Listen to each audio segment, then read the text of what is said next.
We celebrate every 25th of February the anniversary of the 1986 Edsa People Power Revolution. To recall, millions of Filipinos marched along Epifanio de los Santos Avenue who cried for change, who prayed for the dictatorship of President Ferdinand Marcos to end so the Filipino people can start anew and live a democratic life. And yes, it was widely seen as a victory. Edsa, which literally means Epifanio de los Santos Avenue, served as the cradle for the Filipinos' collective action in reinstating democracy through peaceful means from a decade-long dictatorship under Ferdinand Marcos. The celebration has been legally declared as a special non-working holiday since 2002. It's an event where people gather. It's a revolution. It was a revolution because people call for to stop a dictatorship. So I think for me, like EDSA for it was an event na people gather, like the masses gather to have their collective voices to be heard in the government. That's what for me is EDSA. EDSA for me, as far as I know, is not just a lugar sa Manila nga grabe ka traffic, but also a very memorable event in our history where the people also really gathered from different cities from the Philippines. Nagkahiusa tanan, gibiyaan nila ilang mga trabaho, ilang mga buhalotonon sa balay, just to stand against the government at that time, which is nakita ang pagkahiusa, ang bravery sa mga Filipinos niya in a good cause. Revolution siya pero walay dugo nga nasayo.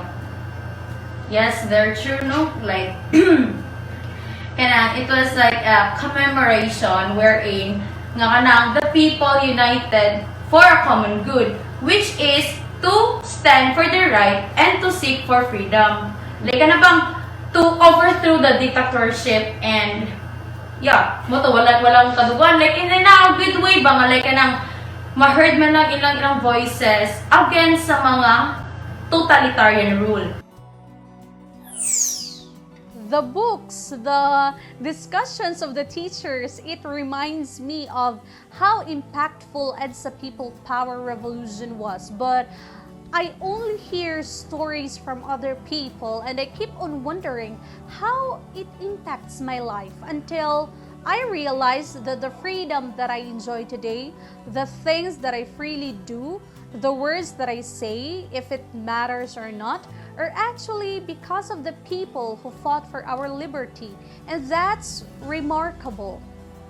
Aside from the history subjects I took way back in my elementary to college years, my first knowledge about the Edsa Revolution stemmed from my late father's stories regarding his experiences during the martial law and his active participation during the said monumental event, which stretched from Metro Manila to other provinces. His experiences enlightened me on the atrocities, widespread corruption, usurpation of political powers, and human rights violations which were rampant in the 1970s, and on how Filipinos exhibited the bayanihan spirit in reclaiming the full enjoyment of human rights in a democratic society. Kung bisag wala ko sa katong nga time sa EDSA, thankful gyud ko sa mga tao nga ni choose nga mo fight guide ato kay pili gid nila sakto para sa generation gani which is kami nga nami sa saktong panginabuhi karon, nami sa saktong kuan nga wa mi maglisod, wala mi magagwanta, magantos. That's it. Yes. To add up, like maka-proud dito siya kay bisan ang ikumpara man gud nimo ang generation sa una o karon mura bitaw murag mostly sa una murag grabe kay ka samo. And then maka-proud siya kay ang mga Filipino bitaw kay they are maximizing their voices just to stand their right. Then para gid makuha nila ang fair future, like murag ang kato is a good reminder nga ang Filipino is brave enough, like in everything dili palupig ug dili lang like magpa-under lang sa mga dictatorial nga mga mga pamaagi. And then usa pud siya ka good po siya nga kanang kuan sa ato like makakuan lang ko, makadungog lang ko, like makayon ko nga maka-proud kay like ang pagka-Pilipino is like masukat yun mo ba ang pagka-Pilipino nga dili patandong basta-basta and then part yun kung unsang ilang listan. For me, kay, what reminds me really of EDSA was that it was a new era of freedom. Like, long forth since then, we had this government by our late President Ferdinand Marcos nga. It was very dictatorial. His regime was so a tyranny. There are a lot of oppression. And then, murag people, ang the Filipino people are like, murag is like, I think there's something wrong. There is really something wrong, and we need to fight back. We need to call for change. And that's what makes me remind is kanang people's fire to end the tyranny of Marcos is so great. Kaya kanang naka-realize na ba nga, if we have a collective voice, if we gather around, then we can stop the dictatorship. And that's how it makes me remind of Edsa. That's so powerful, that's so revolutionary, and that is so great. Yes, it is important to commemorate Edsa People Power to remind us that the freedom that we enjoy today is the result of the bravery of the million Filipinos who fought for this. Also, to remind everyone that we can both support and exercise our right to ask the actions and ways of the government and how they address a certain issue. May that event in the past, the Edsa People Power Revolution, teach us something. And because those Filipinos were able to serve as democracy, might as well let's use that. Let's speak, let's exercise our freedom of speech. And I hope that at the end of the day, we share the same goals. I find it crucial for us to commemorate this remarkable event.